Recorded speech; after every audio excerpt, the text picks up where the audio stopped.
O câncer, na hora que a determinação pela oncologia cura, é quando você tem um câncer, você trata câncer e nos próximos 5 anos ele não volta. Aí a oncologia diz, ó, esse paciente está curado. Se ele voltar com 5 anos e 1 dia, aí eles não chamam isso, chamam esse câncer de curado, que é uma piada. O câncer, na realidade, ele pode não curar nunca. Ele pode ser crônico e ele pode ter remissão com 20 anos. Câncer de bexiga, por exemplo.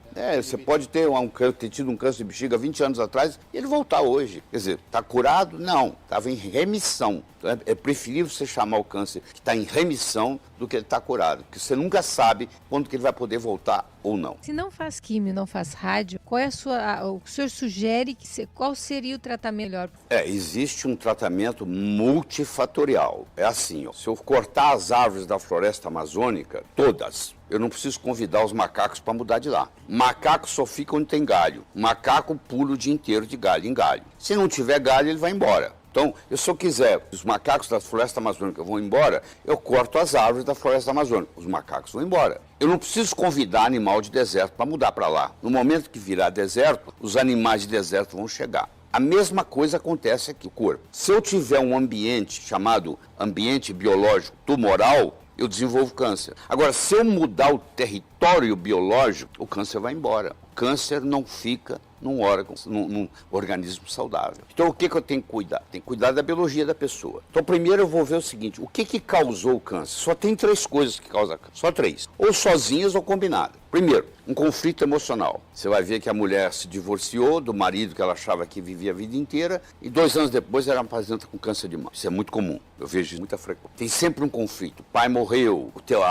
o filho morreu, a mulher tem um câncer de ovário 2 anos depois, ou um câncer de mama, e assim por diante. O filho morreu, o pai tem um câncer de testículo. Então, sempre existe, nos últimos 2 anos antes do câncer aparecer, existe um conflito emocional. Se o conflito predomina, eu tenho que tratar o conflito emocional, não adianta ficar dando remédio. Bom, qual a outra causa de câncer? É a desnutrição. Todo paciente com câncer é um paciente desnutrido, tem uma desnutrição. Então eu tenho que cuidar dessa nutrição dele. Então eu tenho que cuidar da parte mental dele, psicológica, eu tenho que cuidar da parte nutricional dele e a terceira causa é toxinas, veneno. Então o paciente geralmente está intoxicado, está desnutrido e está emocionalmente com conflito. Então, ou é a combinação desses 3, ou um deles predominando. Então, como é que eu trato? Eu vou cuidar da parte mental, eu vou cuidar da parte nutricional. Por exemplo, uma pessoa que tem uma alergia alimentar. Essa alergia alimentar contribui na predisposição de aparecer o câncer. Não adianta eu tratar o câncer e não cuidar dessa alergia alimentar que ele tem. Descobrir qual alimento que faz mal para eles. Vamos supor que o alimento seja glúten. Vamos supor que o alimento seja leite. Então eu vou ter que tirar o glúten, eu vou ter que tirar o leite, eu vou ter que tirar os 2. Se eu continuar dando glúten e leite, não adianta. A célula cancerígena, ela se alimenta de 2 coisas. Só 2 coisas. Ou ela ingere glicose, ou ela ingere glutamina. A glutamina é mais para os cânceres de origem hematopoética, linfoma, leucemia. Para quem está nos assistindo e não sabe o que é glutamina, por exemplo, a gente pode dar alguns exemplos? A glutamina é um aminoácido, tá? Que vai formar o GABA no cérebro. Então a glutamina ela protege a parte do intestino. Só que pessoas com câncer nós devemos evitar dar para ela glutamina. Principalmente se ela tem um câncer hematopoético, se ela tem um linfoma, uma leucemia, um mieloma múltiplo. Então esse nós não podemos dar glutamina em hipótese alguma. Mas o que me interessa que mais é o açúcar. É a glicose. A célula cancerígena, e foi o Otto Warburg que ganhou o prêmio Nobel em 1931 por causa disso, a célula cancerígena, ela se alimenta predominantemente de açúcar. E ela prejudica Você já deve ter visto paciente caquético, morrendo, moribundo, em carne e osso, em pele e osso, e o tumor está crescendo. O tumor cresce e o paciente está definhando. Por quê? Ele está pegando toda a glicose que tem. Então, se eu pegar um paciente com câncer e tirar dele a glicose, tirar dele o carboidrato, o tumor encolhe. Mas qual a conduta hoje? Vai no médico, o médico fala, você vai fazer quimioterapia. Doutor, e a alimentação? Fica à vontade. Se fosse você, tomava até sorvete. Pode, vai lá no shopping, toma sorvete, aproveita. Quer dizer, se eu agora estou fazendo quimioterapia, que já não tem uma eficácia muito boa, a eficácia é pífia, eu posso discutir isso depois com você. E eu ainda vou para o shopping tomar sorvete, que é açúcar puro, Então eu tô alimentando diariamente o meu câncer se eu estou tomando sorvete diariamente. Agora, se eu arrumo uma dieta chamada cetogênica, onde o carboidrato é quase zero, o meu câncer regride. Então o Dr. Thomas Seyfried, que é hoje uma das grandes autoridades do mundo em dieta cetogênica, ele pega pacientes com câncer, ele põe os pacientes em dieta cetogênica e os tumores vão encolhendo. Mas infelizmente isso ainda não chegou ao Brasil, porque mesmo um colega médico que está nos assistindo, quando eu falo dieta cetogênica, ele fala, o que é isso? E o brasileiro não tem noção nem o que é dieta. Dieta cetogênica é quando eu baixo o carboidrato profundamente e eu aumento a quantidade de gordura. Gordura boa, porque você tem gordura ruim e gordura boa. Não é, as duas não são iguais. Por exemplo, a gordura trans, ela é altamente prejudicial, inclusive causa câncer. Quando você compra esses óleos vegetais no supermercado, para o óleo não estragar, ele tem uma hidrogenação parcial. Então ele é gordura trans. Você traz o veneno toda semana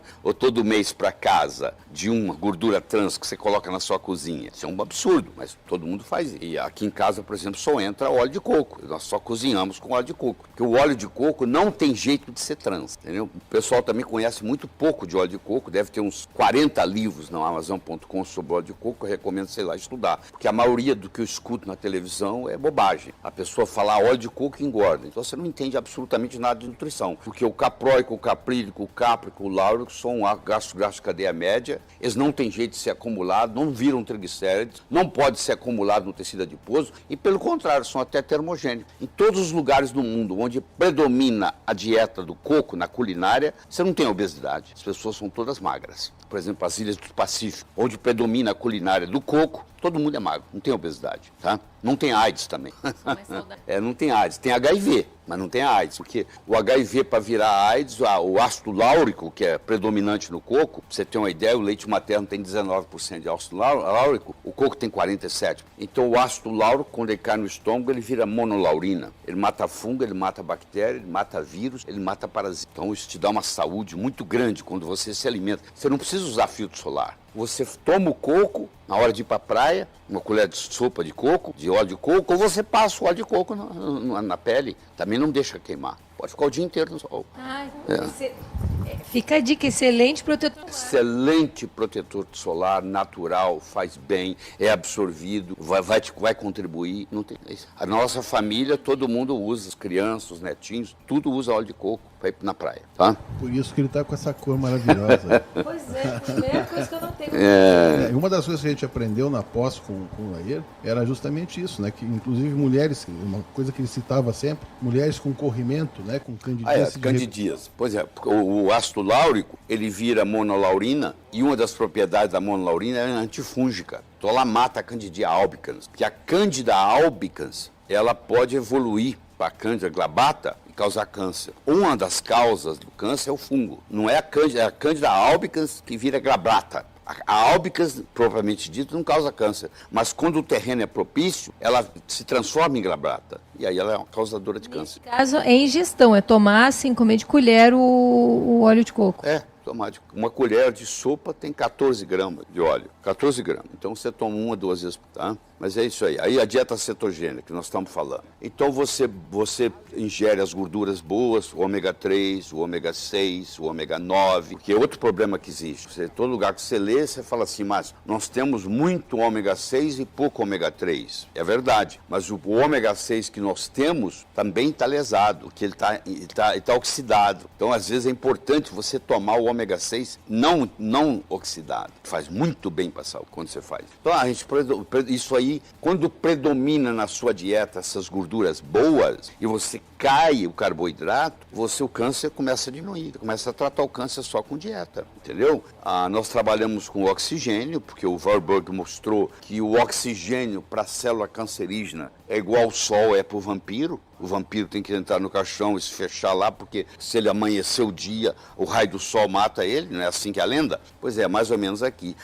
O oxigênio mata a célula cancerígena. Então, se eu tiver um tumor e eu jogar oxigênio nesse tumor, a a célula cancerígena desenvolve apoptose. Porque a célula, o problema da célula cancerígena é que ela tem dificuldade de morrer. Ela tem uma telomerase aumentada e ela não tem a capacidade apoptótica, que é a morte natural por suicídio, então ela vai proliferando e vai aumentando. Quando você joga oxigênio nela, é um jeito dela morrer, entendeu? Então tem várias abordagens que você tem que fazer. E os detox, tem muito câncer com metal pesado, que é a oncologia clássica da bola, mercúrio, chumbo, alumínio, que predispõe ao câncer. Então isso tem que ser retirado, quelado, entendeu? Você faz quelação, inclusive oral. Coentrum, que é um condimento simples, você colocar na comida, faz quelação, entendeu? Clorofila faz quelação.